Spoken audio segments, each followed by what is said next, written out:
keep going.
Your participation is needed and appreciated as we assemble to debate and resolve a fair way forward for Canadians. This is the letter that is being mailed out to 338 members of Parliament and 105 senators.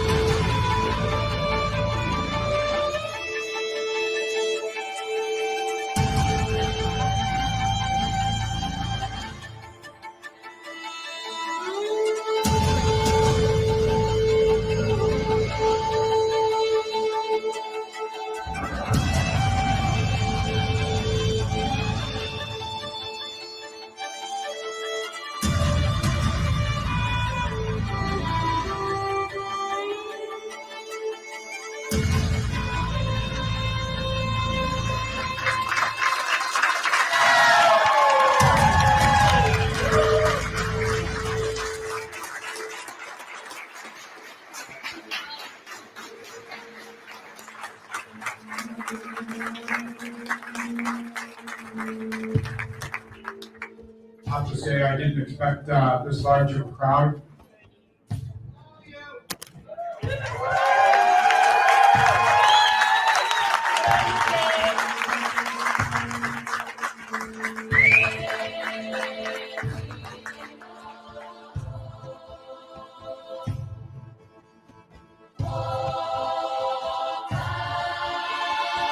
Nigeria. So I've lived here for 17 years with my wife. Our kids are all raised here. I was just telling him in the bathroom, we can smell it when we see it, but some people can't. Because in another 5 years, if this continues, Canada will be a communist country. You know, I lived in a country where the government can kill your neighbor and you know who did it, and you can't say anything. They'll come in their uniforms, they'll come in, and that's what started here now.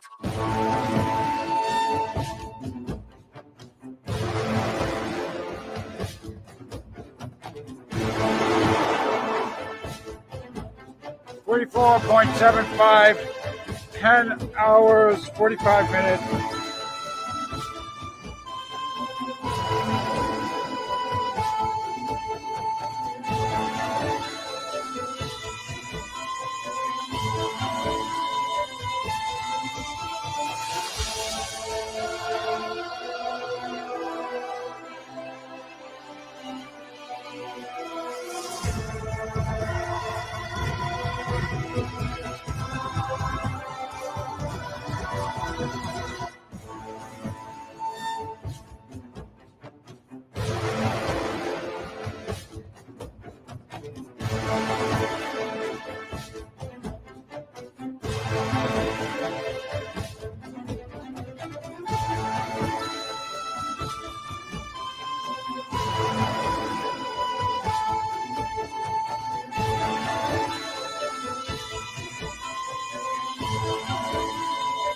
Oh, I'm getting tough.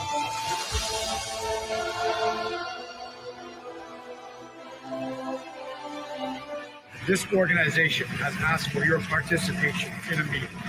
Respectfully, James.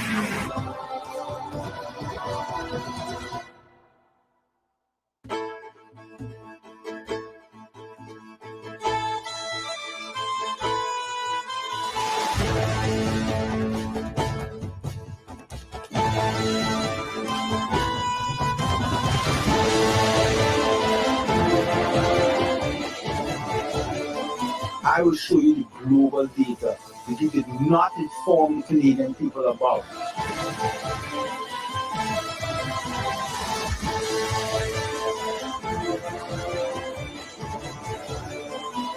This isn't about standing up and thinking for yourself.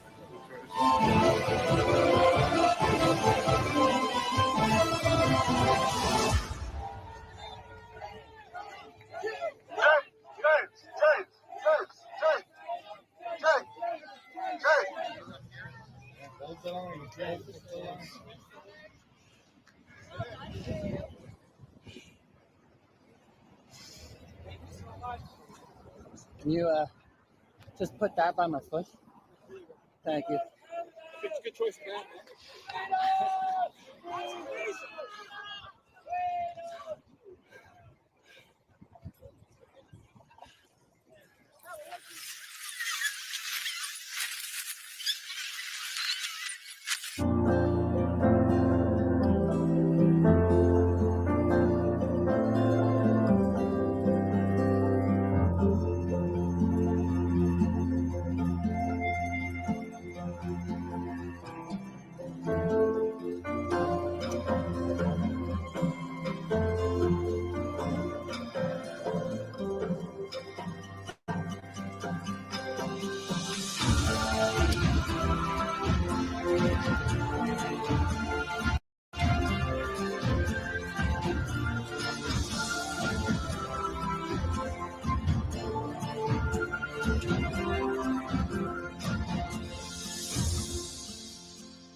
Yeah, Jimmy. That's it, buddy. You got this.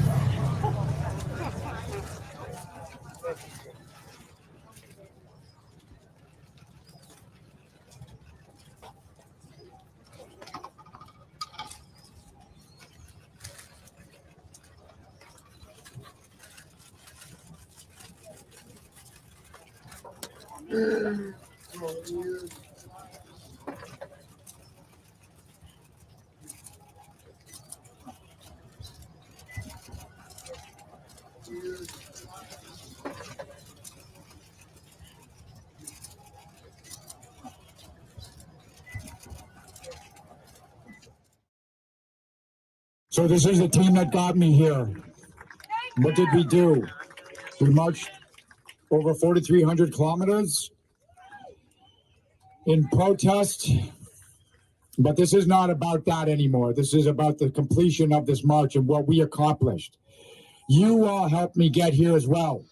It wasn't just me marching, it was all of you. Everyone I met from Vancouver to Ottawa, you're the ones responsible for getting me here. I could not have done it without the encouragement and the support in every possible way.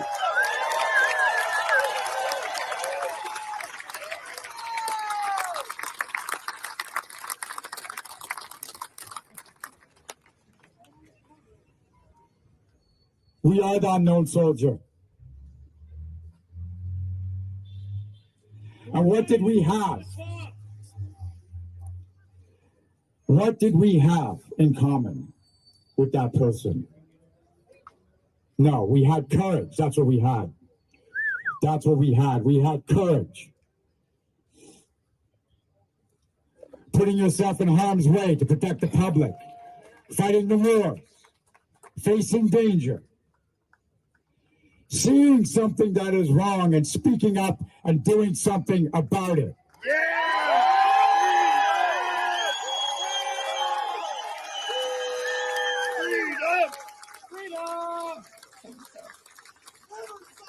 It's time for repair.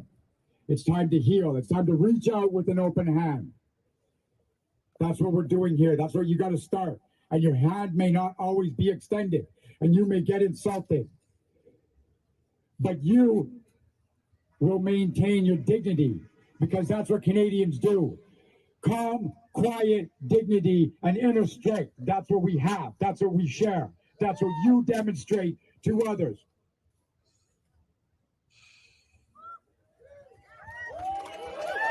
And it's not easy. But I believe in you. Thank you. Thank you, everyone. And good morning, everyone. It is Wednesday, July the 6th, and it has been 7 days since we arrived in Ottawa. Right now, we're in the vicinity of Ottawa, and we are getting ready for, and get ready for it, we're getting ready for the March Part 2. Canada Marches, the sequel. We are going to drive to this point right here, Signal Hill National Historic Site in St. John's, Newfoundland. And from there, we are going to travel across the rock and over here to Port-au-Basque. As you know, mandates have only been suspended. Some federal government workers have been called back to work, but not all of them, including members of the Canadian Armed Forces. So how about we repeal mandates completely so that they can't come back, reinstate members of the Canadian Armed Forces so that they can go back and put the time in and get their pensions like they deserve. I camped on Signal Hill last night, Oh. and then it was like a mad rush this morning with the animals.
Members who will not participate by way of non-disclosure of vaccination status and/or remaining unvaccinated face institutional discrimination and abuse, causing those members incalculable psychological stress and trauma.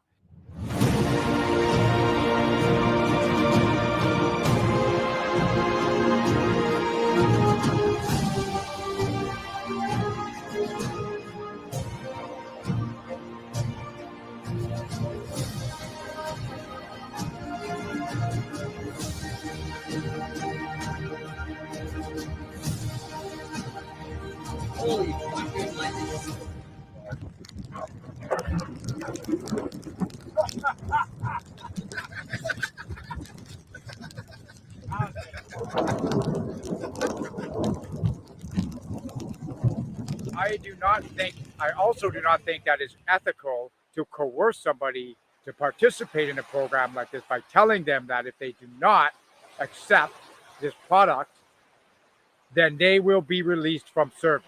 I continue to say that this is unethical, immoral, and more than likely illegal. End of story. What a skirt you got on.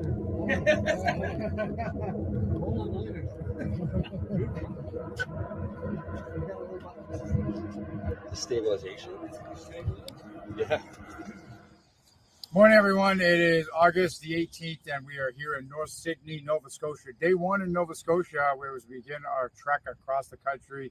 And we are looking for a few specific things with regards to what we're trying to accomplish here. Namely, we would like to have a public discussion with some of our officials and politicians so that we can resolve issues within the federal government for the employees and the Canadian Armed Forces. So we resume our marching and our protesting and our speaking with a solitary voice, right? Absolutely. See you on the road. If you decide to pull over, please be careful. See you out there, Cape Breton.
you all. We have it for those. Yeah, okay.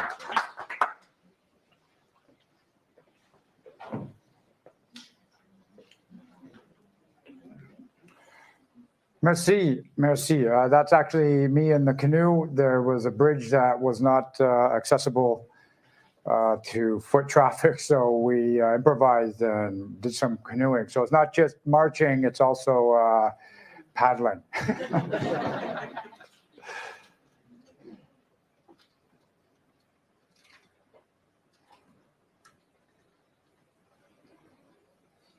And we will begin the presentation. Once again, in case you are new to all of this and you don't know who I'm James Topp, and I have been marching across the country for the last 7.5 months, more or less. And the reason why is because of mandates that were implemented back in November for members of the federal government. Just a bit of quick background. For me, I was in the Canadian Army. I still am in the Canadian Army, by the way, reserve as of now. But for 28 years, I was a regular force, full-time member of the Canadian Armed Forces, transferred to the Reserve Army in 2019. That allowed me to pursue an alternative or a new career in the public service. And I had a very good position, and I was employed in 2 different federal government departments for a while.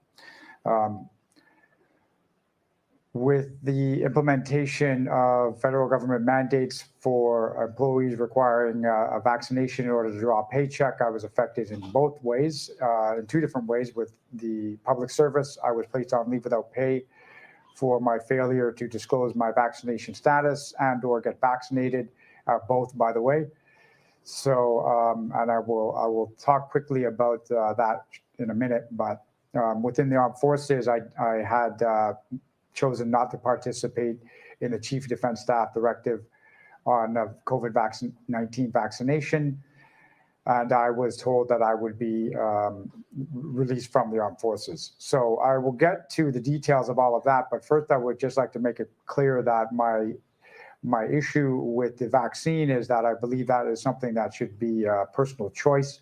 I personally had several concerns about the product itself, but I was quite concerned with what I saw as an abuse of authority and a rush to implement this policy in too short a period of time. And that is the main reason why I objected to it and pushed back on it. After in the time between November and January, I was not in a very good place. The trauma of having to go through being placed on leave without pay, administrative action for armed forces members who were pushing back on this. It was quite a strain. And in January, what we saw happen was protests in Ottawa, initiated by truckers who had also been subject to a policy whereby they needed a vaccine to cross back and forth across the border. So what I think happened, and what we all saw and what we all were witness to, was a birth of something. And in many ways, it brought us together. I think that we had been feeling alone and isolated and subject to a lot of fear and alarm over the previous 2 years. And when we saw that, we reacted and we started to come together, regardless of where you were in the country. People started to go to Ottawa and make their voice heard and protest.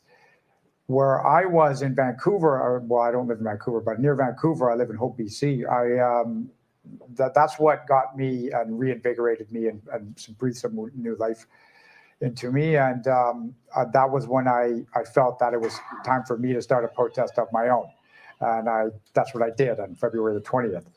Left from Vancouver, and we have been at it ever since, more or less, with a short break in between phases.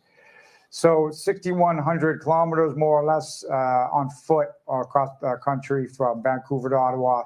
And we started the second phase on the 18th of July. We moved back from east to west this time. And this march is coming to a close on June the 30th in Toronto. At this last stage, due to a number of personal reasons and other reasons, I have decided to conclude the march on September the 30th in Toronto. And it has been, I think, a remarkable achievement. And again, I will speak to the team that was able to make that possible, because it was more than just one person putting a set of shoes on and marching. There was a team behind it, and it was also the participation of Canadians who felt strongly about this and supported us. But more on that in a second. June 22nd, just to back up a little bit, when we started this march, a lot of it was kind of done on instinct. I had a vague idea of what I meant to accomplish, but then during the march, I was often asked, okay, so what are you going to do when you get to Ottawa? You say you're going to march to Ottawa, and then what? And I really had to make an assessment of what I was going to do. And I realized that it was the federal government that was implementing these mandates. And so I felt that I would have to reach out to our representatives and officials in the House of Commons and get their attention and bring to light the fact of the damage that has been done to the federal government workforce, morale-wise, people who had lost their jobs, like myself.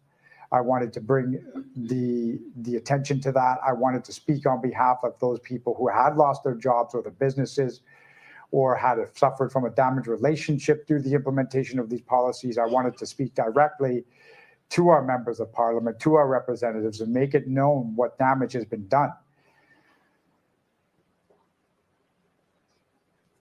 I remember a time in and around the December time period where I was undergoing suffering quite a bit, I would say. And I thought to myself, there's no way that the people who implemented these policies know what damage they've done. And I think that's kind of why I went about writing a letter later on. What I decided to do was write a letter and inform them of exactly what's happening. And then I also wanted to inform them about all of the people who had to accept this product because they were told that they would lose their jobs if they didn't. So in writing this letter, sending it, and then having meet and greets like this, reaching out to the public directly and being able to say to them, if you think that what I'm doing is important and you want to support, then also write to your member of parliament and ask them for them to come and meet with me. And on June the 22nd, some of them did that. And I applaud them for their bravery in doing so. I think we are all aware of the slanted media landscape that we're in right now and what they were subject to in coming to meet with me. So I applaud them for their bravery, and that's what happened on the June the 22nd. It wasn't just me writing a letter. It was everybody else who supported that effort with their own calls, emails, and physical letters that they mailed out. And I think what that demonstrated is that some folks have lost faith in the system. And although it needs a little bit of elbow grease to get moving again, it does work, but it just takes all of us to participate in it. On the 23rd and 24th, because of everybody's participation through volunteering, crowdfunding, and other things, we were able to secure a venue where people could go and listen to medical experts tell their side of the story and how they had been censored and prevented from speaking out about various things that had come to light after the mandates had been introduced. So they had an opportunity to speak directly to the public, and the public had an opportunity to speak to them. On the 24th, we were also able to have a public town hall in the same place in Ottawa where people were able to go online, speak to a crowd, and talk about their experiences and how it had negatively impacted them. And again, that was all because of the participation of Canadians from across the country who supported what the Canada March team was doing. On June the 30th, we arrived in Ottawa it was an amazing experience, and some folks I have met on the second phase of this have popped up again and told me what an amazing experience and what they thought about it. To be at the center of it it's something I can't even describe. But I think what it demonstrated too was, the way that we can come together, work together, do something constructive, and it was an entirely peaceful affair. And again, it was a demonstration, I think, to folks who had implemented these policies they saw thousands of people come together in support of the Canada Marches team. And I'm not going to say that that was what, began the process of lifting some of the restrictions. I think it was a number of things starting back in January. I was just, and the Canada Marches team, we were just a small part of that. People demonstrating, people writing, people calling the government, lawsuits, another legal action. This is what I think got us back to, got some of our restrictions lifted and made our officials aware of how we felt. So what I saw, however, between June the 30th and July the 18th was members of the Canadian Armed Forces are still impacted by these policies. There is a requirement for them to have the 2 shots. And then furthermore, in order for them to participate in certain training or go on operation, they also require 3 and 4. So while federal government workers have been invited back to work in most cases, armed forces members who were released on what's called an item code 5F, they were not similarly invited back to work, nor was there any talk of overturning this release item. And I will speak to that in a moment. So based on things like that, based on the fact that what I was hearing was that the restrictions were suspended, quote unquote, that concerned me because that indicated that they were ready to re-implement them. And I think it was time that we continued to do this so that people could push back on those policies.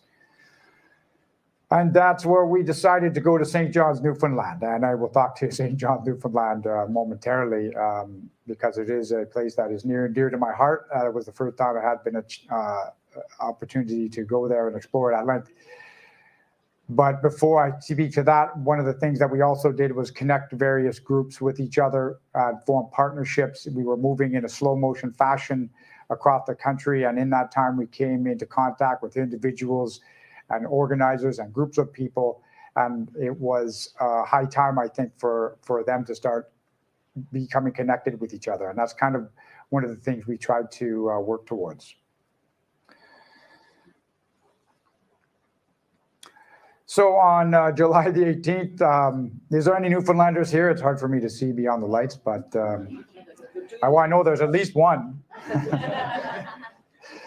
And I was actually made an honorary Newfoundlander on July the 18th. When we left Signal Hill, St. John's, Newfoundland, I had to participate in a rather esoteric ceremony in which I had to kiss a fish on the lips, drink some rum called Screech, play with some spoons, and handle a device otherwise known as an ugly stick. So that was, and then wear a funny hat. So that was what it was all about. It was the beginning of the second phase of the journey, an amazing experience. Despite the circumstances that began this journey, it has been a remarkable experience in many ways. I'm quite fortunate to have been able to participate in this and meet all of the folks from across the country. It has been, while there has been significant psychological, physical stress and trauma, it has been a remarkable journey. And that's what started on July the 18th. During that second phase, what I saw was a kind of withdrawal in that we had folks going on vacation, members of parliament were on recess, and there was, I think, in a number of people's minds, why are we still doing this? And one of the reasons why we are doing this is because, like I said, the restrictions were merely suspended. We needed to keep, I think, folks informed of that and making sure that they were doing what they could do to prevent those things from being re-implemented and to prevent being further divided. And that is one of the reasons. One of the other reasons is because when I went to Ottawa, I introduced a concept known as the 3 R's equals R: repeal, reinstate, restitution equals repair, and those were not fully acknowledged and addressed. So we still work towards that, and I will talk about that a little bit more later on, but that is one of the reasons why we continue to do this. And as we have marched across this country, we have met people now, the Canadians in the thousands, from east to west and all points in between. And what they have told us is, thank you for doing this. This means something to me. It is inspiring me. It has brought me hope again, and I am proud of you. And this is one of the reasons why we have decided at that time to keep doing this. We thought it was necessary to keep that hope alive.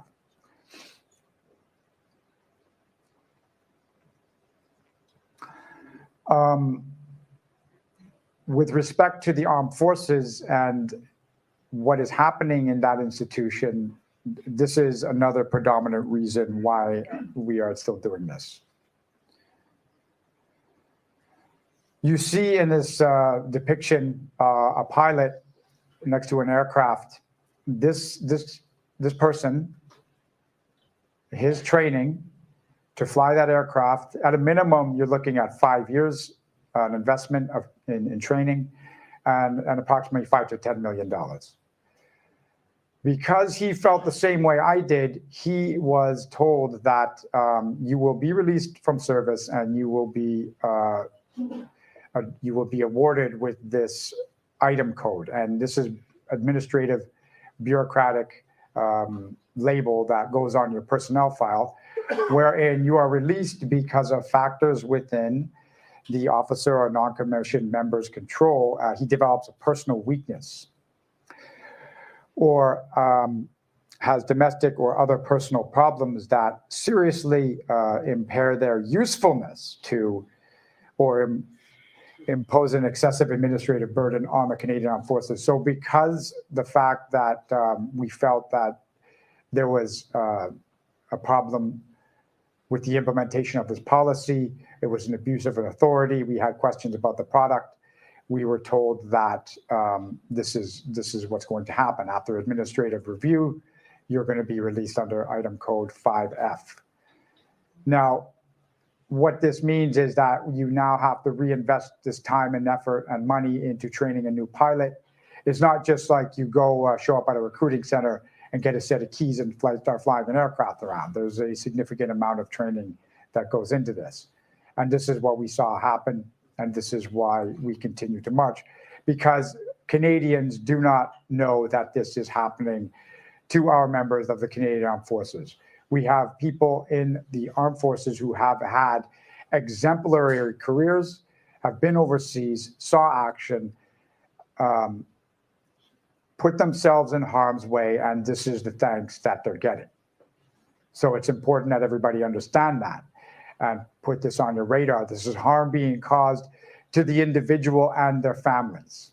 And if you, it is impossible for me to describe to you what going through this process is like. Being called up in front of your commanding officer, having to sit down, having to sign a piece of paper, a recorded warning, and a counseling and probation sheet that is leading to your release, your file being sent to release section. This is an ordeal. This is an ordeal, and this is what is happening.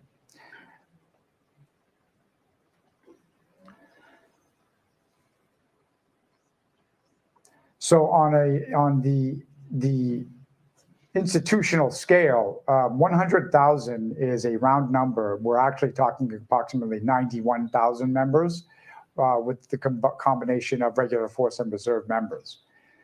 Now, out of that, because of this policy, you're looking at an increase in the rate of release from this armed forces in the last 365 days in approximately 10,000. So 91,000 members of the armed forces, 10,000 in the last 365 days have chosen to release from the armed forces. I can tell you that there are members who have released in objection because they have objected to the policy, even though they accepted the vaccine, they thought that's what they needed to do.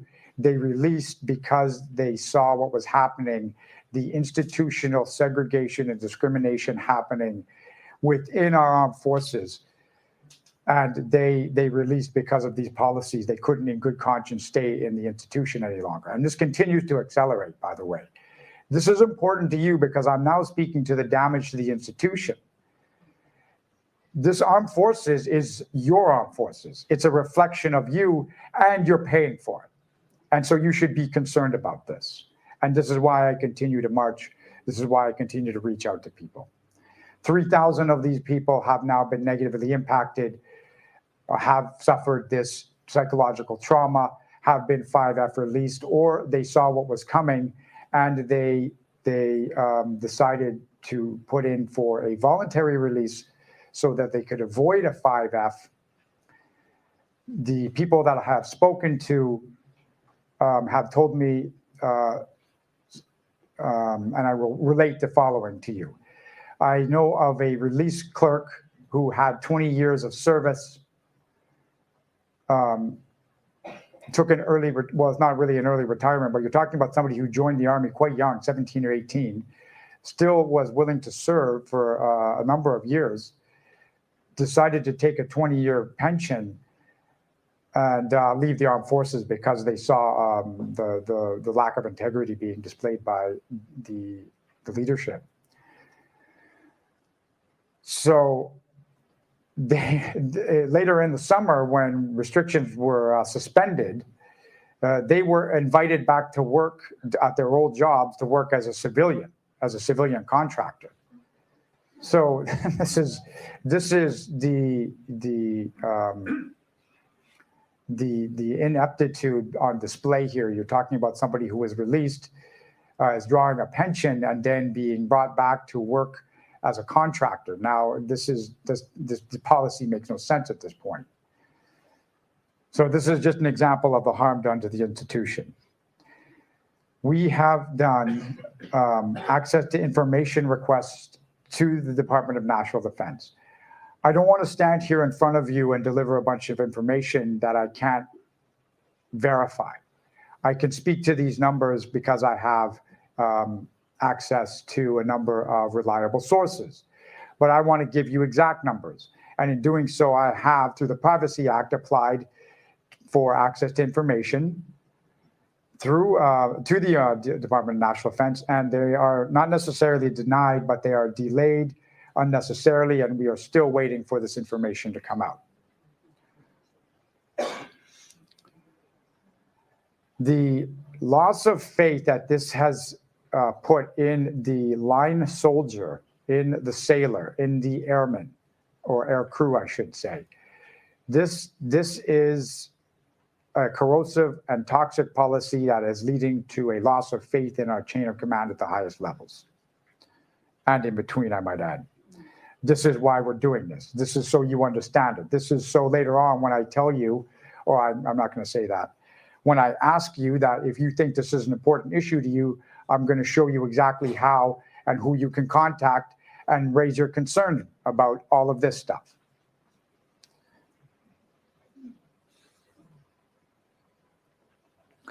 Why? So this is one of the things that we brought into our meeting with members of Parliament. Repeal, reinstate, repair, restitution equals repair.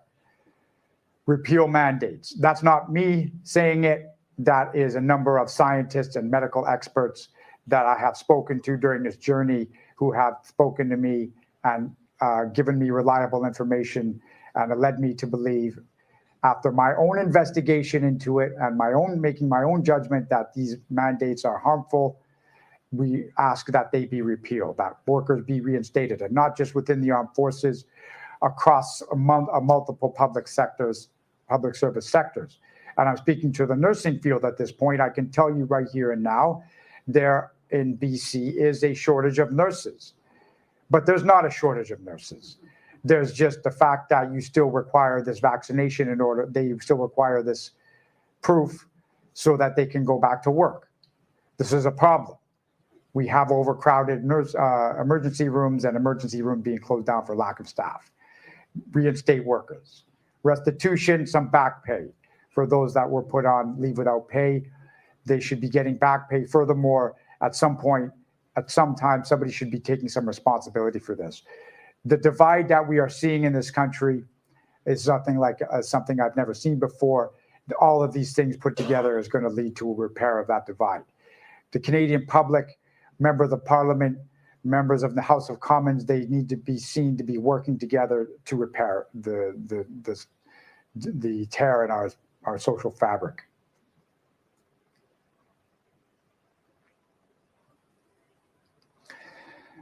One of the things I think that the reason why we got here, and again, when we're doing the marching business, there was a point in time when we were doing it 10 and 11 hours a day. For me, I make phone calls occasionally, but I'm not listening to podcasts or entertaining myself with music. I have to stay alert. I have to keep my eyes open. We're walking sometimes on 2-lane highway where there's trucks and cars racing towards you at a high rate of speed, and you have to maintain your alert and awareness at all times. So you get to thinking about things, and you make observations. As we met people along the way in a variety of different circumstances, this is what I had come to observe. This is what I think we all experienced since the beginning of the situation that arose back in March of 2020. There was a fear, though now I still see it in some ways. Fear of people, one hand, they're afraid of becoming ill, and then on the other hand, we have a predominant of fear in people against their own government. They're afraid of having their bank accounts frozen and a number of other things. This is what we saw happen in January with the violent dispersal of the protests there. So we have this atmosphere that has been broadcast in many ways directly into our minds, and it's something that is pervasive and persists and hampers our ability to think clearly.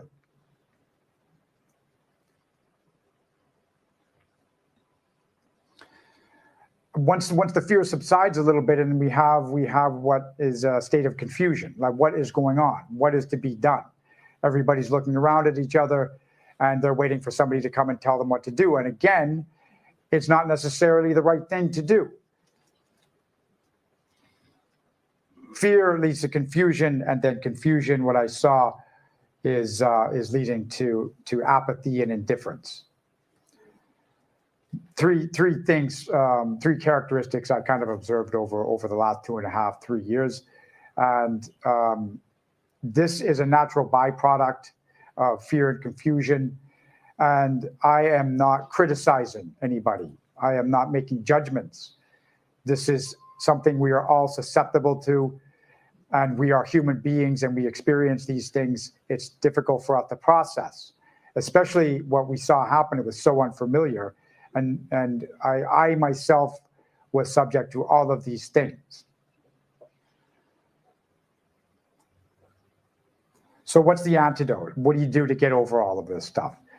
Courage. For me personally, I had the good fortune to have spent my adult life in the armed forces, and I had been able to speak to, so I looked to the example of those that trained me and those that worked and fought alongside me during the course of my career. And that is how, for me personally, I wasn't born with any special qualities necessarily. I just learned it from other people, and then it's something that you learn, and then it's something that you practice. And I'm going to show you an example that is relevant right here to somebody right here in Montreal a little bit later. Courage. Learn it, and then you practice it, and you don't have to go faster than the speed of sound or jump over tall buildings. Okay, you start small and you build.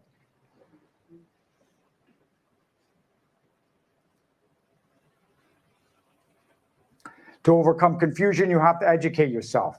We have a universe of information at our disposal. What you need, or let me retract that statement. What I would ask that you do, however, is that you use some discretion. The information that you look at needs to be verifiably true, and you should be asking yourselves questions and asking yourself others questions. To embrace certainty is you have the potential to embrace the wrong information. and hold it aloft as true, and it may not necessarily be true. So there should always be room to ask questions without fear of reprisals. There should also be, true scientific exploration of what we were told about the information we're being presented. And we can do that ourselves.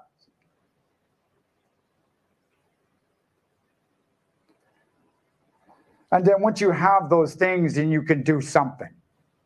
And I'll talk about some of the things that you can do. But when you do something, you decide to take some sort of action that is peaceful, that is productive, that brings people together, then you overcome the apathy and indifference, and you inspire others.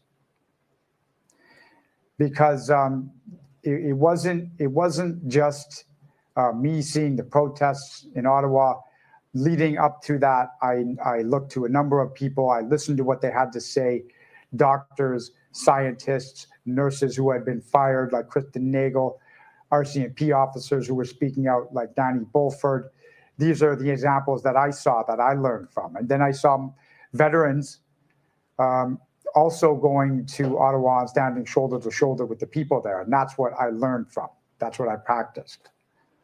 Then I felt that I had the ability to do something, and then a number of people joined me in this march.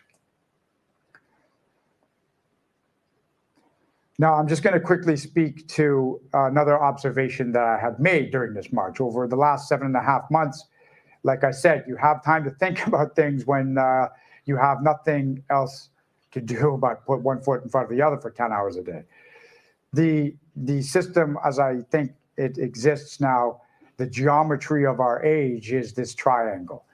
And on the very top, we have this authority. It has a dense weight and mass, and it pushes down on a series of systems.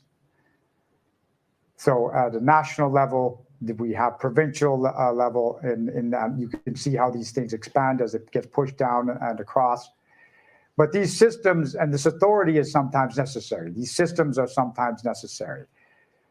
And they work in both directions. But it should be recognized when they are not functioning properly. And the way that it is done is the people at the bottom now, recognizing that some of the systems are not functioning correctly, they come together in ways that we've seen since January, and we start some grassroots movement, and then it becomes something called bottom-up change. Now, the representation that you're seeing at the top, as far as I'm concerned, that plank, if you can call it the Canadian society, that's what needs to have balance, and is balancing at the top of this triangle. And what I think is happening, and what has happened, is that there's been information has been embraced as true, and it may not be.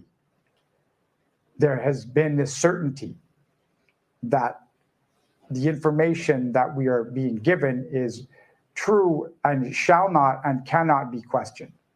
And that is putting us off balance. That is taking away, at the most highest levels, their ability to experience and use compassion for each other. I don't know how many times I heard this during the process. Yeah, it's a mess, but I still need you to sign this document. It's the policy. It's not I have to follow the rules. This is what I kept hearing over and over again. And this is what I think we have, this balance that, our society has been put off balance because the information has been put into our minds, and we are told that it must be embraced as utterly true. It cannot be questioned. And it's affected our ability to at the highest levels, to display and experience compassion. So there's that.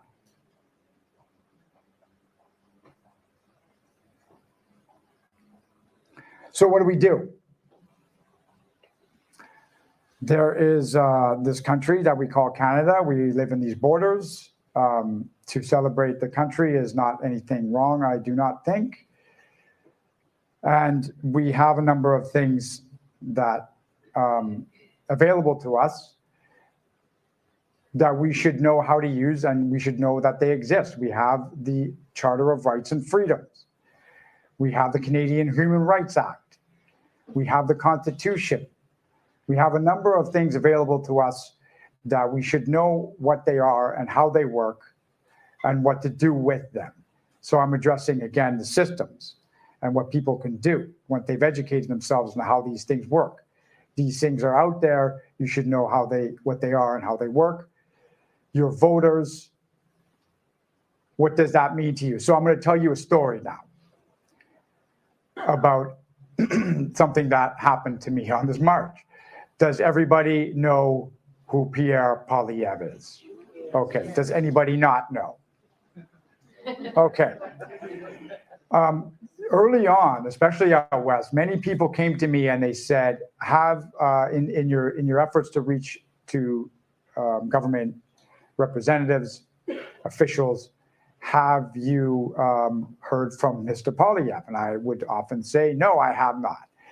And I did not actually hear from Mr. Poilievre up until June 22nd, the night of the 21st, actually, in which his assistant expressed the desire that Mr. Poilievre would potentially like to have a coffee with us. And we said, well, it's not really fair to the other 24 members of parliament who are going to attend the meeting tomorrow. So he did not attend the meeting. And what we were seeing in our email inbox, in that people interested in his campaign were writing him letters, and we would receive a CC copy, a carbon copy of the mail, and they would say to him in these letters that I will not vote for you if you do not meet or speak with James Topp. This is true. And the other day I met another woman who verified this back in near Sherbrooke in Kingsley Falls, and she said the same thing to Mr.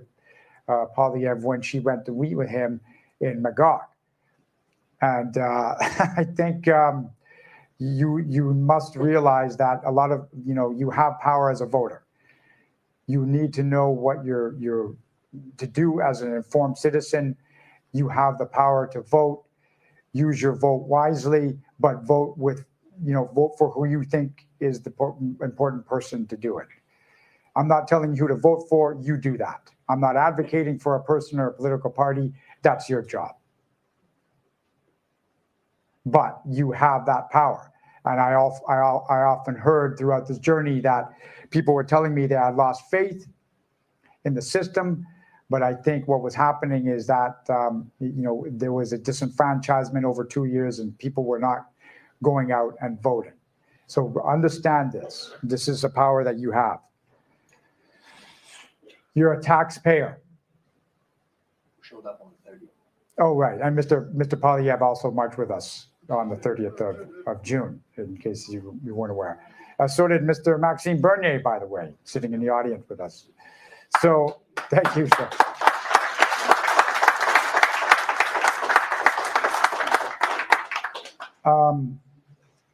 So there's that. If you should choose to, and you decide to reach out to your representatives, you can inform them that you are a taxpayer and you think that you should have the right to make a comment on how your organization, such as the CAF, is being run and what's happening to it.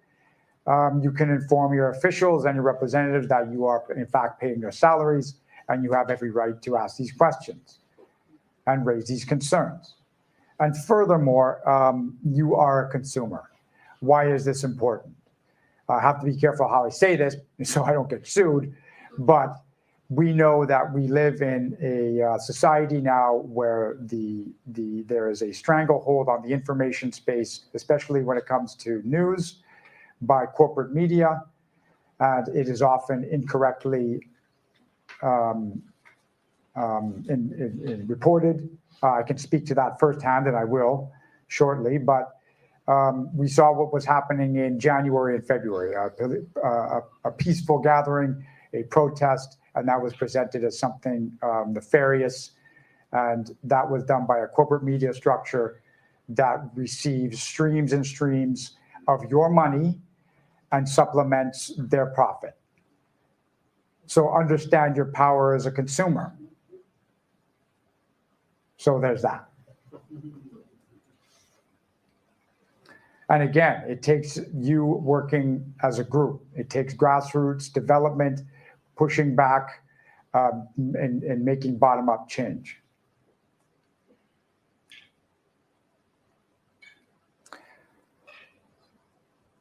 Now, you might think that writing a letter is no big deal. And you may have even written one and sent an email and not received a response, or you received a auto response. And that was it. And then, so some people, that's as far as they go. However, the power of a group writing a series of letters makes a big difference. How do I know that? If you think it was my letter and my penmanship and creative writing that got a meeting with 24 members of parliament on the 22nd of June, that if you think that, then you're incorrect.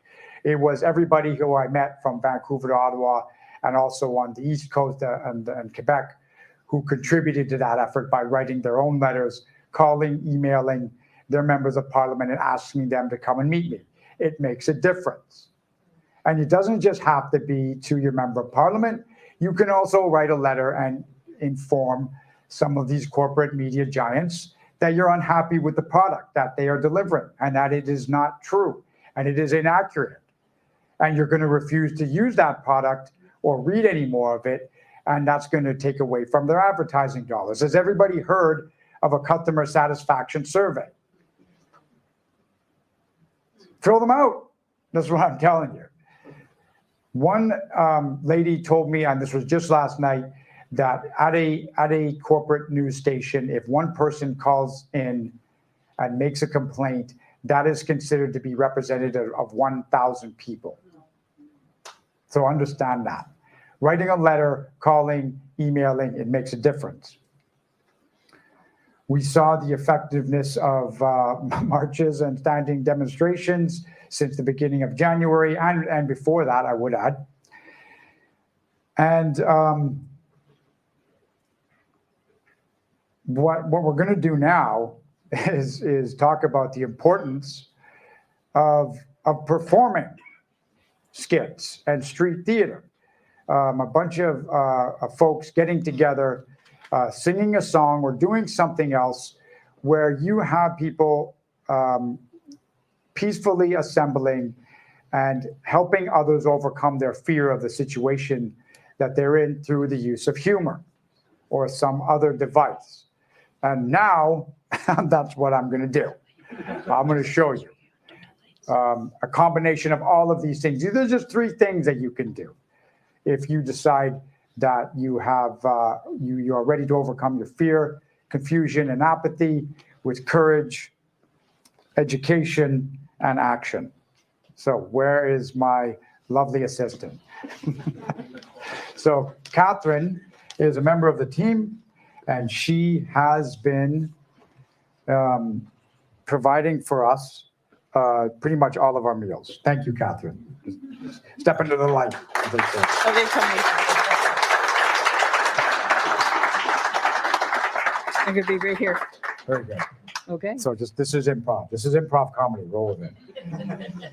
So Catherine is a representative of a number of Canadian citizens.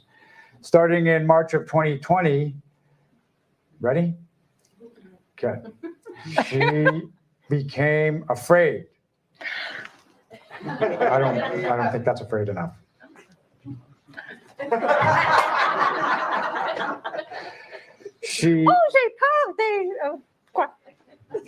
So she was tearing at her hair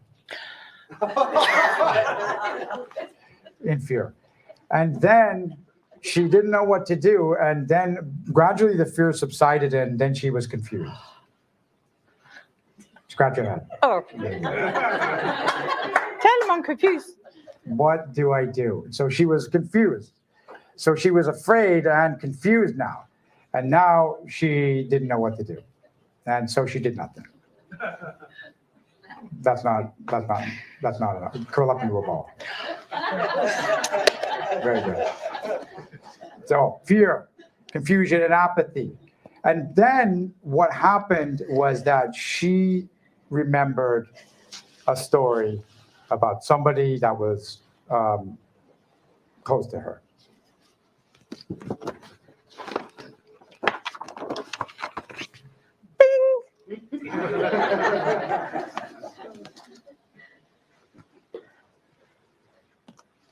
Ready? Okay. Go. Go. What? Okay. 1, 2, 3, 4. OK. Bonsoir tout le monde. Si gentil. Je m'appelle Catherine, je suis vétéran et aussi je suis la chef de groupe Canada Marches. J'aimerais raconter une petite histoire d'un homme québécois qui, selon moi, est un homme tellement courageux. Il s'appelle Jean-François No. Do you have the picture? No. Non. OK. En 1666, la belle province de Québec a été la région qui s'appelle la Nouvelle-France. Et dans le 17e siècle, la vie ici était extrêmement difficile, n'est-ce pas? Jean-François est né le 13 janvier 1646, le fils de Jean No, un vigneron à Toucan, Angers, dans la province ancienne d'Anjou, France. Ses deux parents sont morts quand il avait 11 ans et sa seule sœur Madeleine avait 10 ans. Il a décidé de border le navire le Saint-Jean-Baptiste pour la Nouvelle-France quand il avait 20 ans et il est devenu un serviteur avec 8 autres hommes pour le seigneur de l'Autanville et puis pour 2 autres seigneurs aussi. Jean-François a travaillé fort pour en faire l'un des plus beaux endroits de la région de Beaupré. Et pour ces efforts, les seigneurs Louis ont donné 3 terres agricoles le long du Saint-Laurent. La première est aux Écureuils et aujourd'hui s'appelle la Donnacona. Oui. La deuxième est à Deschambault et le troisième est à Nouvelles et James a marché traverse la Nouvelle. Il est devenu aussi célèbre pour être un guide des navires sur le fleuve Saint-Laurent entre Deschambault et la ville de Québec. Jean-François est mort de la vieillesse le 20 mars 1709 à Deschambault à l'âge de 63 ans, très vieux pour un homme dans le 17e siècle. Il y a 2 monuments dédiés à lui, un à Toucan, France, et l'autre monument existe maintenant à côté de l'église à Deschambault. Et les 2 monuments sont pour ses nombreuses contributions historiques au Québec.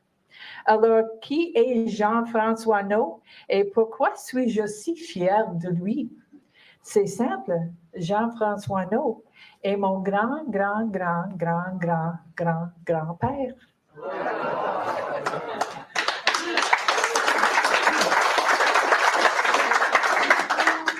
Et moi, j'existe maintenant d'être vétéran et aussi le chef pour James Topp, directement à cause du courage de Jean-François.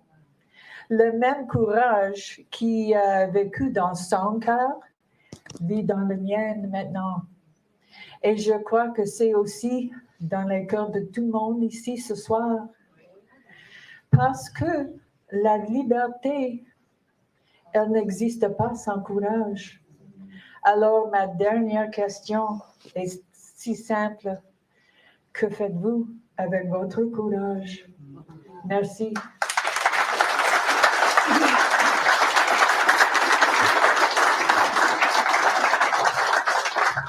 So she remembered and she practiced courage. And then what she decided to do was write a giant novelty letter.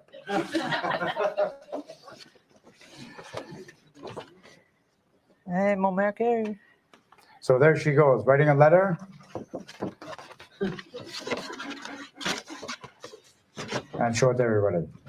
Now this letter, you must understand, is giant because it represents 10,000 letters. Now she's going to finish the letter,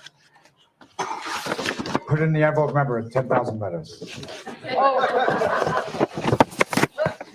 There you go.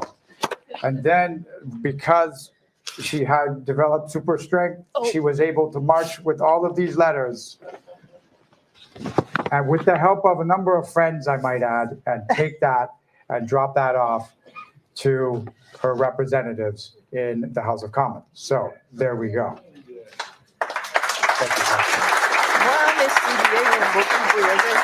So just to bring it all together, there was a writer writing a letter, a little bit of street theater, a little bit of marching, a little bit of demonstrating courage, and the examples of which you can refer to when you decide it's your time.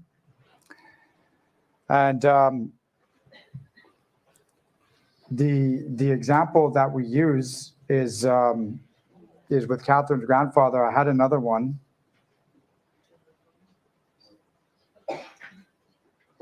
That I'm going to speak to.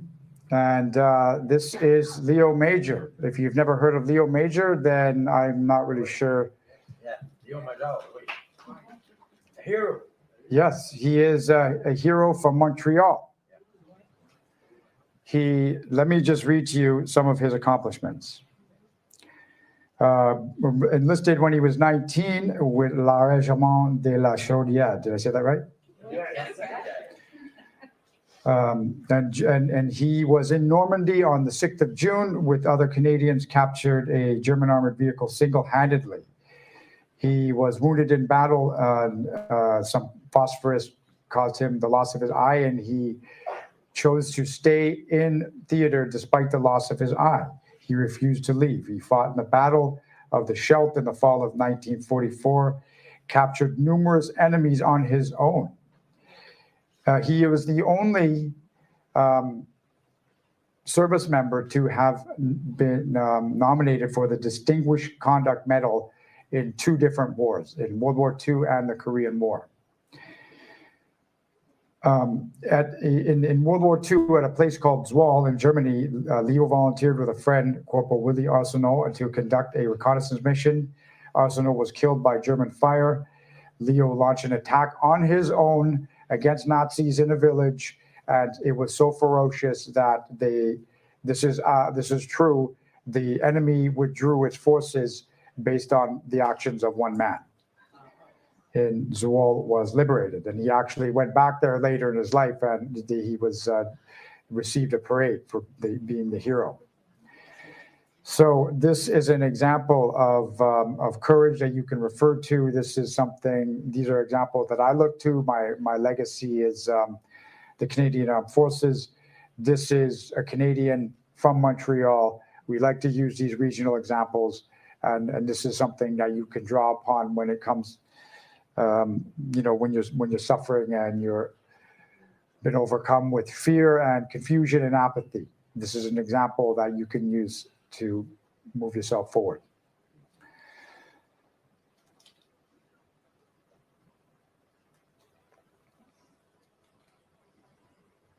Now, what we are doing currently within the Canadian Marches team here is that we are reaching out to the Minister of National Defense in the same way that we did with other members of Parliament. We think the problem is severe enough for Mrs. Anand to potentially meet with me and or initiate a board of inquiry about the damage done to the members of the armed forces, their families, and the institution as a whole. Now, there is a QR code. That QR code there is being used for the purposes of good, not evil. It's technology. We control the technology. It doesn't control us. You simply take a picture of it, and it brings you to the CanadaMarches.ca website, or you can go to CanadaMarches.ca/support, and there is a series of step-by-step instructions where you can find out the email address and do what you need to do to either use the letter that we have, and we have a letter here available in both languages. You can sign it and send it as it is. You can use it to write your own letter, but this is one of the things that we are doing as a current initiative. Furthermore, if you think that it might be helpful for the nation for the CBC to potentially have an interview with me, then by all means reach out to them. Remember, you're a taxpayer and you're a consumer, and you have the ability to tell them exactly what you think and what programming should be on it, because you are or not going to watch it. So there's that. So we are offering these things to you as an example of what you can do in the three ways. And that's going to help what we're doing at Canada Marches here as well. Become informed, become engaged, educate yourself. This is what's needed during these times.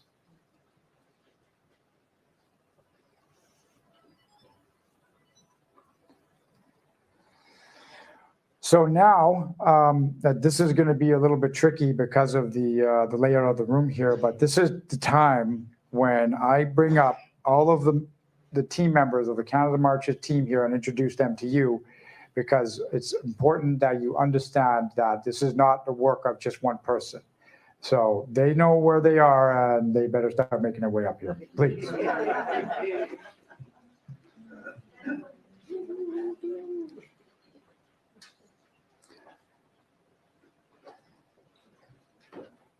And we have a special guest with us today. Mr. Dallas Vigneault has rejoined us, the original Ewok.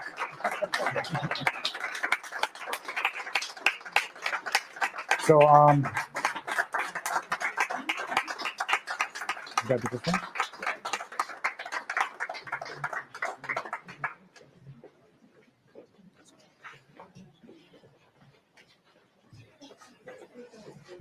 Can I turn the lights on shortly, just for a couple minutes? Okay. Ta-da! So there they are. This is all the folks. They are the ones that are really responsible for this being successful. This is, like I said, it's I do the easy part, really.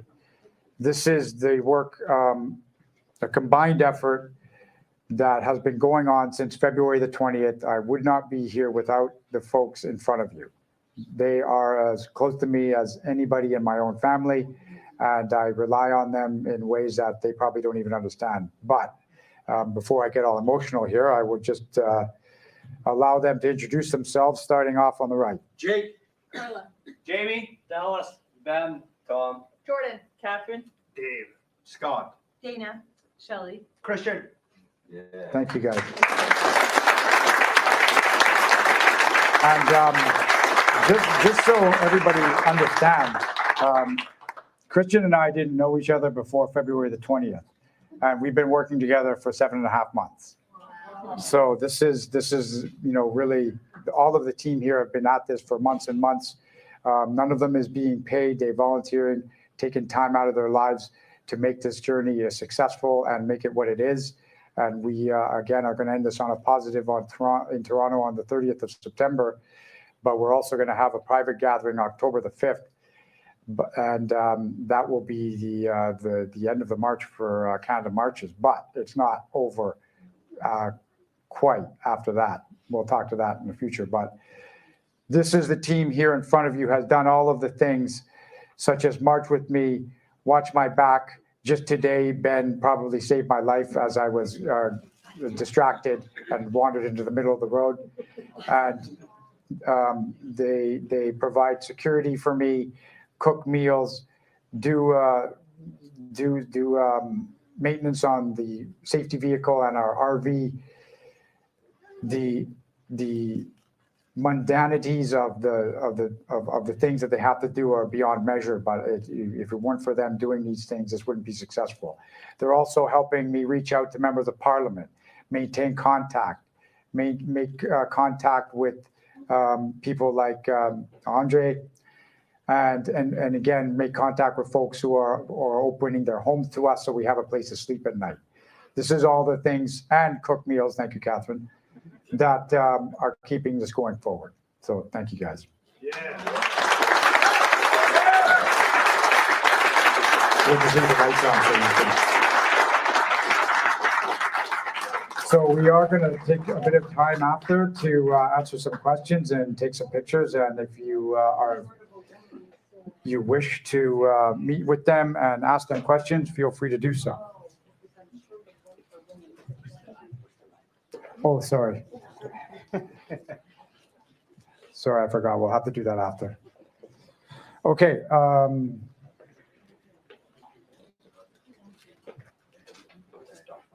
Yeah.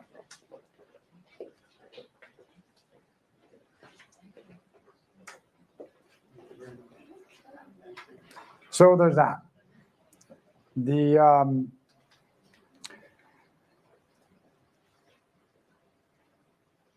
We're almost at the end. I don't want to drag this out for too much longer, but I will answer some frequently asked questions. Yes, those are all the shoes I use between Vancouver and Ottawa, up and around 14 pairs now. And I do have a stable of shoes that I rotate through, and it reduces the wear and tear on the shoes themselves.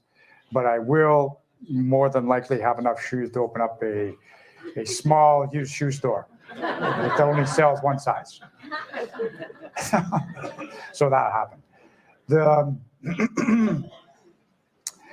You may have heard reports of my court-martial, and I would like to clarify that issue. The court-martial has not happened. And in the Canadian military, when you are charged, and yes, I did get charged with something called Article 129 because I went out in public and I made a statement critical of the government's vaccine policies. And I did it in uniform because I thought it was something that needed to happen. I think that it needs to be criticized, and that's why I did it. So there is a charge being laid, well, two of them actually, and I elected court-martials. So it wasn't something that was pronounced from on high like some people are led to believe. It's my option to select that court-martial as opposed to what is a summary trial, which is something that is concluded at a lower level and more often faster. But I wanted to drag it out and make a big ruckus out of it. So I elected court-martial. So that is something that is going to happen eventually. Not if you see it reported as court-martialed, then that is the wrong tense. This is something that is ongoing. I have a lawyer. He is quite confident that we will have some success. But at the end of the day, that is what's going on legally within the Canadian military legal system. Within another legal action that has come up is with Global News.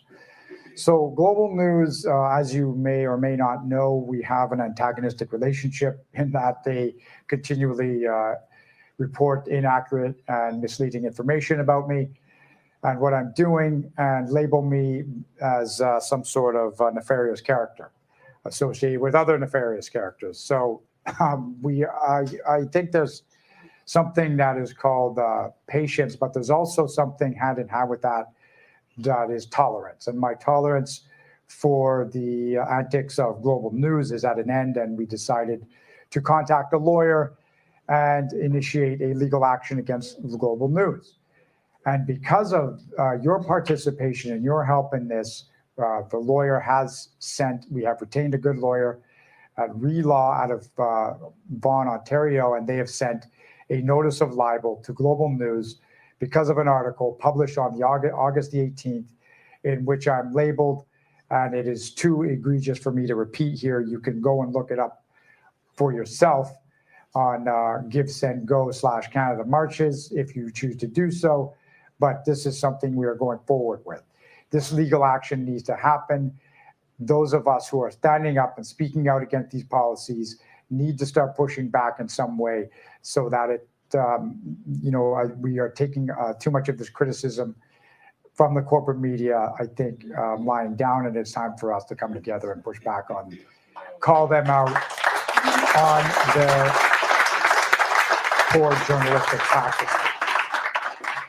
As it stands right now, no, I do not get any offers of interviews from, there is one journalist from Canadian Press who sometimes reaches out to me for my comments, and he typically writes on articles that dance on the periphery of the issue, but at least there is one out there.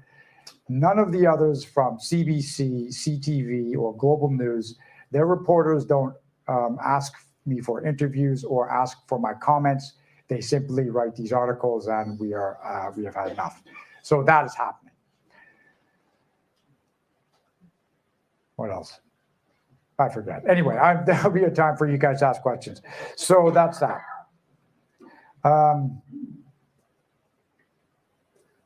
Yeah, I guess without further ado. So I don't remember saying this, but I guess I said it. But now is the time for you to ask questions if you have any. Go ahead, sir. Yes. Who pays for your lawyer fee? You guys did through Give, Send, Go. And when I'm the vice president of the foundation. If you can repeat the question because the audience online doesn't know. Okay. I'm the vice president of the foundation, and my boss today told me that tell James that we will help you to pay for the fee. And it's the foundation for the defense of the right of the people. Fondation for the defense of the people. Oh, thank you.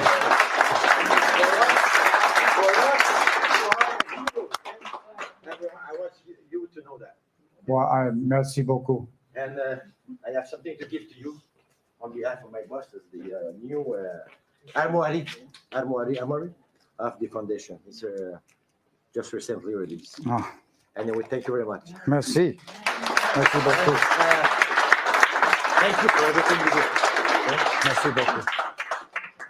The question being asked for our online community, who is paying for the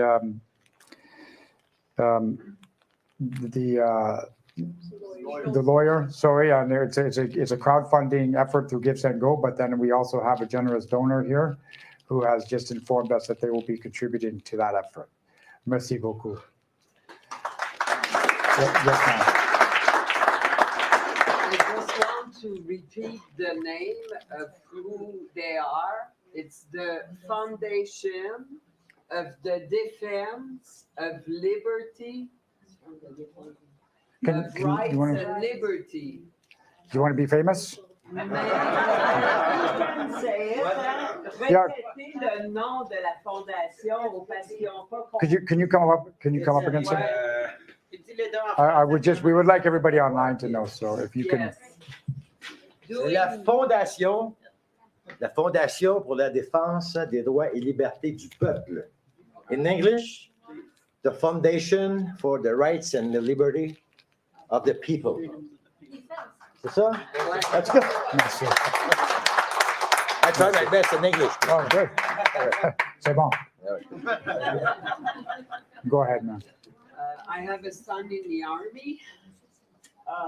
Is it possible to get the slide so I can share, or where can? Yeah. Yeah. Thank you. I'll bring it up again after the. Please don't let me forget it now. We'll show you. Yes, sir. Yes, I wonder if you can speak to the divide of the country that you touched on briefly, because I feel like you have this binary of like liberals and conservatives, and it's like two different worlds, right? So there was just a woman in, I believe it was Saskatoon, Saskatchewan, who dropped dead, I think like minutes after getting vaccinated. You know, there's this politician over here who predicted, you know, we're gonna have hockey players, you know, our children wanting to play hockey and dying, and there was, I believe his name may have been Sean Hartman, who died 5 days or so after the federal election that we had in this country. So I wonder if you can touch on this divide and where this is going. I think indifference and denial are very powerful, you know, among the ruling liberal strata, and how that goes down across the board. Well, the question for everybody online was if I can kind of elaborate on the divide that I've observed. So this is the divide that I've observed. There is definitely, from what I have seen on the ground, folks.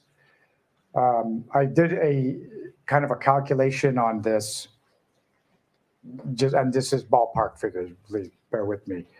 But as we march. You're looking at, there was times it was 10 hours a day. Sometimes on the Trans-Canada, where you have, if I calculated it out for one car every second, in 60 seconds, there's 60 cars, 60 minutes in an hour, over 10 hours a day. So you're looking at tens of thousands of cars passing you, and that's not counting the ones going the other direction. And you know, and out of those tens of thousands of cars, there would be people frequently, at a minimum, I would say, of 5 to 10 a day, who would pull over and get out and say, thank you for what you're doing. And it was an amazing experience. Understand that was a small percentage of the folks in all those cars. Now, I didn't expect, nor did I want everybody to start slamming all the brakes just because they saw us. But what I saw was just this, there was a lack of information. People were getting a lack of good information from corporate media. And what I saw in that was this active effort to impose this kind of belief system on us. And this is what I think is what I have observed. Now, this is me speaking to it. This is my observation. I can't back it up with any research. This is purely my opinion. I would like to make that clear. But what I have observed and what I think happened is we have this belief system that has kind of been imposed on us. And because of how you believe, this is where the divide starts. You either believe that this product is what they say it is, and it needs to be taken, or it's not, and we should be asking questions, and then it goes from there. And then in various degrees, we have people have gone to one end or the other on the subject. So that's just one way. The other way is the political divide. And that, I think, is evident to most people, in that there doesn't seem to be a conversation that doesn't go from, there are no complexities observed anymore. There are no shades of gray discussed. It's either you're right or you're wrong. And that's another thing I've observed, this certainty with which people have embraced certain ideas. I think that is another aspect of this kind of divide that I'm speaking about. So I have to be careful when I say these things, because again, this is what I've observed. I don't know what other people observed. I don't know if this is common, but what I have seen in our reporting is that you are not allowed to question certain things anymore. You're not allowed to ask questions about things. If you do so, indicates that you are a part of a bunch of people who are minority. Well, there's that. I think, yeah, sorry. So I don't know, does that answer your question? Does that answer your question, sir? I think these sorts of exchanges, they get better by deepening the dialogue. Yeah, and I think that's exactly what's needed. This is always an attempt to reach out, like I said early on, to reach out with that open hand and have hopefully a hand extended back to you, and then you can start this conversation. So, I mean, this is what's needed. Go ahead, ma'am. Have any members of government, be it provincial or federal, reached out to you for a date in the future to sit down and talk, or is there anything on the table? Yes, that they have. And I don't want to. The question, James, the question for the online. Oh, sorry. Yeah, I have to repeat this online. So the question was, have I been, the efforts that we've made to reach out to the government? Yes, they are proving fruitful. Yes, I have a meeting coming up, and I don't want to elaborate too much on it because at this time the representative has not really indicated to me that it's something that is going to be public at this time. But I am going forward with an information package to this office where I can speak to the damage done. And again, this is somebody in our government, and I would like to just touch on this very quickly. When I started all this, I think we all had this idea that, and we do this. This is a human quality that we have. Like, these people are this. Members in the government are all this. And then in my conversations with folks, I started to realize that, politicians, members of the House of Commons, they're human beings like you and I, but they are caught up in a very complex environment. There are the ebb and flow of public opinion, power politics, party politics, and they're subject to that. And it dictates how they behave and how they communicate. And it is something that is hampering our democracy and our freedom as far as I'm concerned. But we can overcome it, I think, because this took effort. Having this meeting that on the 22nd and the one that I'm going to have in October, this took the effort. This took 7.5 months. And this took meeting people to overcome the media blockade, the information blockade. I had to do these kind of meet and greets with folks. And it's not a bad thing. This is what's needed right here, right now. This kind of people coming together. And so to answer your question, yes. And in this meeting, I'm going to bring to them, hopefully, some people who have suffered recently from this 5F and the policy surrounding it. And they are going to be able to go in there, speak to their experience, speak to the damage that they have suffered, the damage to the institution. I'm also hoping to bring in a representative from the healthcare world so that they can speak to that as well. Yes, ma'am. Is there any 5F that not 5F, sorry, the army that have suffered a side effect and that have come to you? Yes. Okay. Absolutely. Okay. There's one, and there's more of them out there, but they are hesitant. But I know of more than one. But the one that has decided that they are going to speak to me, I am not going to disclose their personal information here and now. But yes, okay, absolutely. And they will be open to witness? Not now. Not now. No, it's not. The conditions aren't right yet. This is part of what we're doing here is to Canada March is to meet with people and give them an opportunity, but also people watching. It's an example. It's ability for them to see an example and hopefully follow it. But at this time, I don't think there's a lot of folks in the armed forces community who are ready to speak out yet.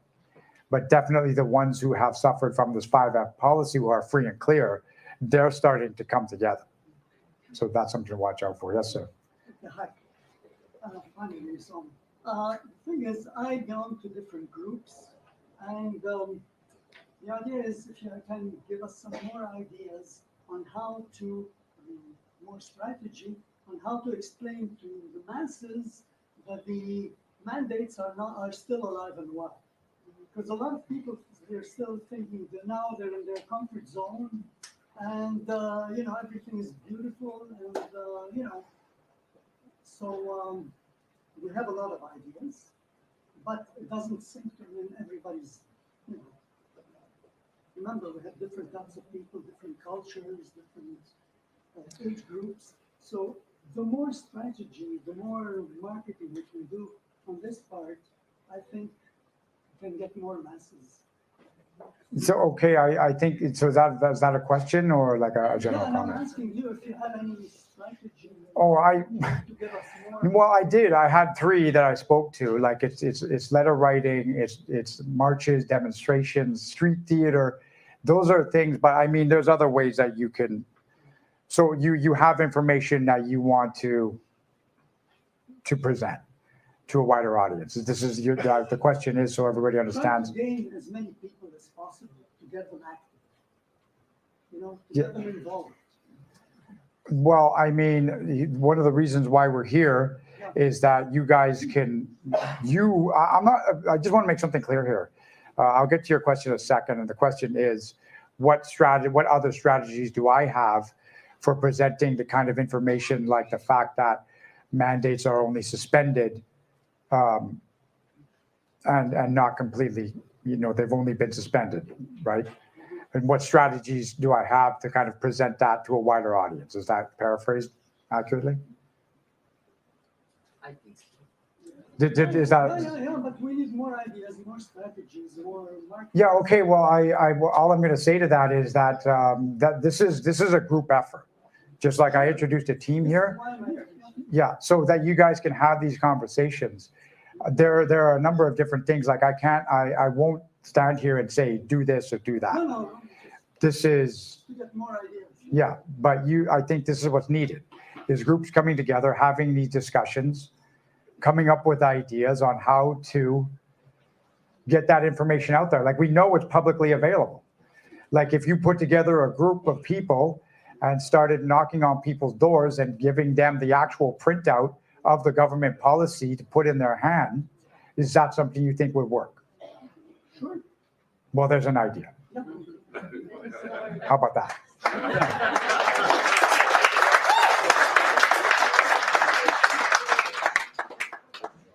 Yeah, I think I see one more hand over there. Along some of the lines of his question, there are a lot of different groups and there's a lack of unity. So I find there's a lot of groups that are doing this, trying to do that, all kind of for the same cause, but they're not united. And I remember there was some talk about the Canadian Citizens Coalition. Yeah. And that seemed to be like something that sounded like a unity, a unification of maybe these different factions. 100%. And Canada Marches has been one of the, I guess, exemplary leaders of a movement that has been nothing but like legitimate, respectful, dignity, honor, all these things. And yet at the same time, I've seen you also struggle to disassociate with those that are maybe sending a different message and talking a different narrative, but who fundamentally are for the same principles, but who maybe, say something that might insinuate violence or, something like that. And it's like, well, we have to disassociate from that. So what are your struggles or challenges of unifying this movement for freedom, truth, and justice? Yes. Yeah. Okay. That was one of the things that so the question is, or question comment, basically there are a number, since the beginning of, since January, I think, and probably even before that, there are a number of groups that have sprung up, and the question is that they seem to lack a cohesion. There doesn't seem to be any unity to it.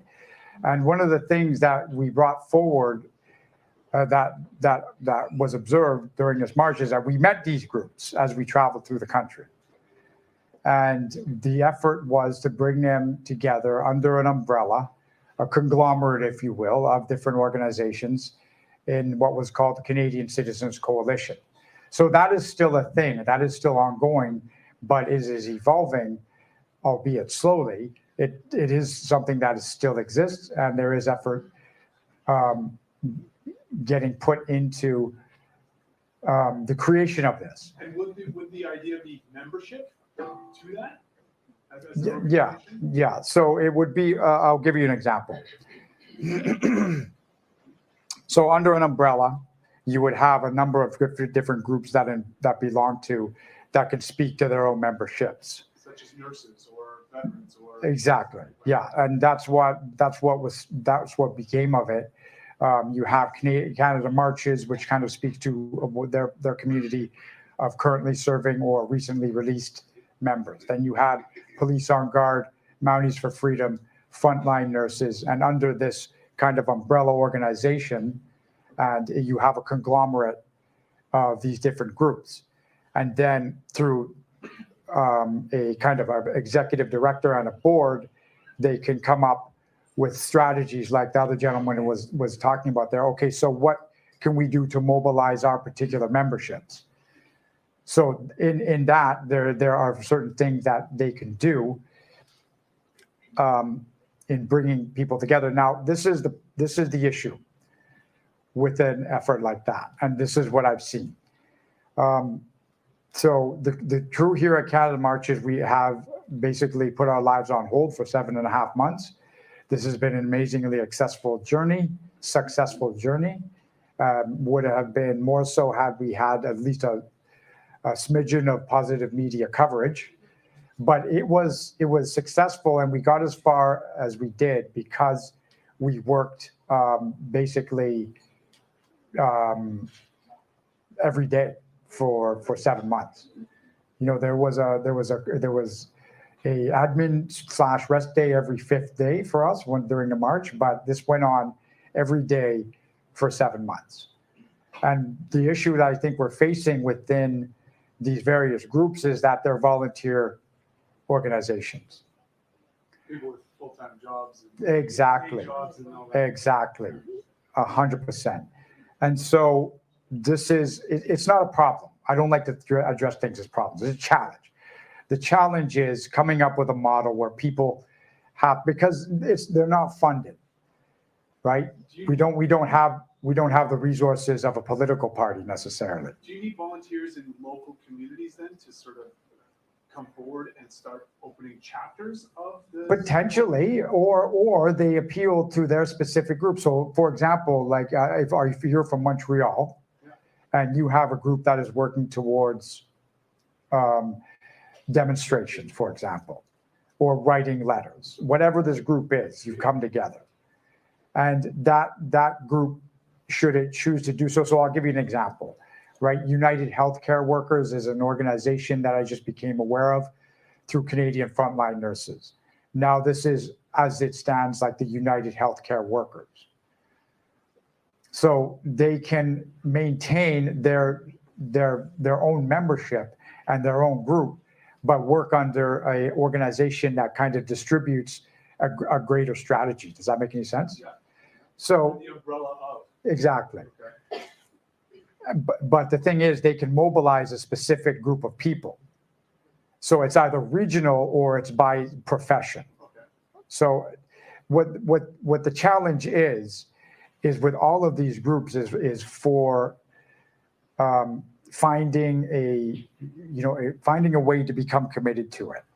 With regards to the Canadian Citizens Coalition, let's call it now a not-for-profit human rights, where the funding mechanism is a combination of crowdfunding and the selling of memberships. And then once you've attained a specific a number of funds, you can actually now pay a person to do a job 8 hours, 10 hours a day, full time, and that's where you're going to start seeing, I think, things come together. Unfortunately, this is how it works. This is why other organizations are effective, because they have the ability to get a bunch of rich people to pay $1,500 for a plate of food. You know what I'm saying? At our level, we don't have that. So it's a combination of crowdfunding, selling memberships, but then finding time within a busy life for people who have a full-time job and kids, and you got a lawn or shrubbery or whatever you got to take care of. That all takes away from your ability to create a organization that, what we were calling it back in the day, 4 months ago. It was something that was going to bring some kind of balance. Okay, like we saw this kind of, it was either going to become, it wasn't a lobby, it wasn't a union, it was like a chimera of those things. It was something maybe we had not seen before. It wasn't necessarily a political party either. So I don't know if that answers your question or not. Okay. I was curious to know if it's still in. It is, actually. It is. I have had to step away from it just because of the fact that I couldn't contribute the time and energy that it needed to fertilize it and grow it. But it is still in existence. I still maintain contact with the other board members, and they are working to create a website to do this thing. And they are being very creative in their ways of, like I said, bringing people together. And then, the other thing I think that people forget is that in the creation of these groups, you need to have a strategy, and I shouldn't say that. Something that should be thought about is, strategy and, 5 and 10 year plans, and then picking out, potentially 5 or 10 items that you think need to be addressed. And so you can focus your energy on those. And in doing so, you have to have meetings at a smaller level bring those up to the board, and then everybody identifies what they need to do. Like a good example of this, and I looked to this early on, is the Canadian Taxpayer Federation. Has everybody heard of it? Okay, so that's a perfect example of a group that is well established. They have 100,000 or so, if not more, membership. And they speak to the issues of, okay, where is our tax dollars going? What's it being spent on? How can I become involved? And that's just an example of an organization that should it become a part of, or we use the example that they've set and work together. This is the kind of thing that brings people together, okay? So does that answer your question? Yes, absolutely. Okay.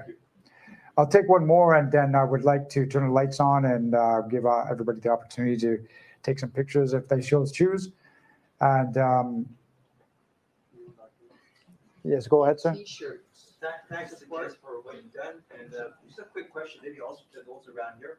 I have to go to court for the 5th time on October 21st for 2 infractions for contesting a curfew and for the masks. I have no lawyer. I got $3,000 tickets. So if there's any lawyer in here or anybody who's in the same case as I am, just come see me. And if you know anybody who was in the same case as I was, and what had happened, the people we know who had curfew infractions or masking infractions, did they win their case? If you know any. You called Rebel News? I did. I got no response. I have. Oh, okay, so the question is, it's not really, it's an appeal. So the appeal is that the gentleman is looking for legal advice or legal assistance because of fines imposed on him because of the policies regarding masks and curfew. Oh, yeah. So that is something that he is struggling with right now. And if there's anybody in the crowd here, and if you can speak to the gentleman with regards to that, and what was the other part of it? Well, if you had anybody that you know in your entourage who was in the same case, like I have a friend of mine who was in court last week in the same infraction, and he was arguing about the Constitution, and the judge didn't want to hear about it. This is not the right place for it, so he pleaded guilty, and he had to pay his ticket. So yes, we can. Yeah, I'm sorry, I don't have, like, within the team here, we don't have anybody in that that can speak to that. But yeah, we have somebody over here. Okay, so we'll turn the lights on shortly, and then you guys can do this. Okay, that's it. That's all, everyone. Thank you. Thank you for your time. Thank you for your patience. I hope you enjoyed the presentation. And again, this was successful. Everything we've done, the team and I, everything we've done was made possible because of everybody here. Thanks again. yeah.